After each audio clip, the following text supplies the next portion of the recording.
1947 में भारत को अंग्रेजों द्वारा विभाजित एक जमीन विरासत में मिली। जम्मू और कश्मीर मुस्लिम बहुसंख्यक रियासत ने एक अनोखी चुनौती पेश की। इसके शासक महाराजा हरि सिंह शुरू में भारत या पाकिस्तान में शामिल होने से हिचकिचा रहे थे। हालांकि पाकिस्तान से कबायली ताकतों के आक्रमण ने उनका हाथ मजबूर कर दिया। 26 अक्टूबर 1947 को महाराजा हरि सिंह ने भारत में विलय पत्र पर हस्ताक्षर किए। हालांकि ये विलय एक शर्त के साथ आया, भारतीय संविधान का अनुच्छेद 370।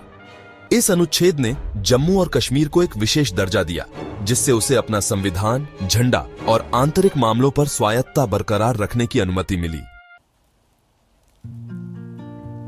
अनुच्छेद 370 की कल्पना एक अस्थायी प्रावधान के रूप में की गई थी, जिसका उद्देश्य जम्मू और कश्मीर को भारतीय संघ में सुचारू रूप से एकीकृत करना था। इसने राज्य को अपना संविधान बनाने और भूमि स्वामित्व और नागरिकता जैसे मामलों पर नियंत्रण बनाए रखने की अनुमति दी। हालांकि इस अस्थायी प्रावधान ने 7 दशकों से अधिक समय तक राज्य और केंद्र के बीच संबंधों को आकार दिया।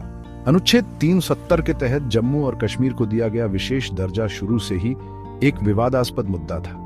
समर्थकों ने तर्क दिया कि राज्य की अनूठी पहचान और स्वायत्तता की रक्षा के लिए यह आवश्यक था। हालांकि आलोचकों ने इसे पूर्ण एकीकरण में बाधा और अलगाववादी भावना के स्रोत के रूप में देखा। 5 अगस्त 2019 को भारत सरकार ने अनुच्छेद 370 को रद्द कर दिया, जिससे जम्मू और कश्मीर का विशेष दर्जा प्रभावी रूप से छीन लिया गया। राज्य को 2 केंद्र शासित प्रदेशों जम्मू और कश्मीर और लद्दाख में विभाजित किया गया था। इस कदम पर भारत और अंतर्राष्ट्रीय स्तर पर मिलीजुली प्रतिक्रियाएं आईं।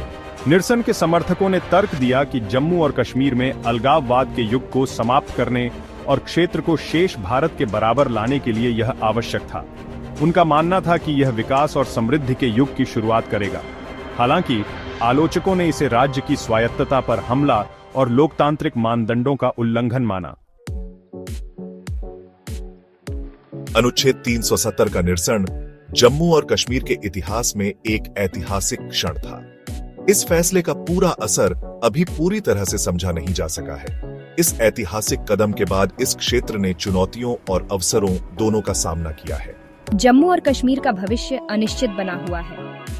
भारत सरकार के सामने क्षेत्र में शांति और स्थिरता सुनिश्चित करते हुए अपने लोगों की आकांक्षाओं को पूरा करने की कठिन चुनौती है। केवल समय ही बताएगा कि अनुच्छेद 370 को निरस्त करने से स्थायी शांति आएगी या इस अस्थिर क्षेत्र में स्थिति और जटिल होगी।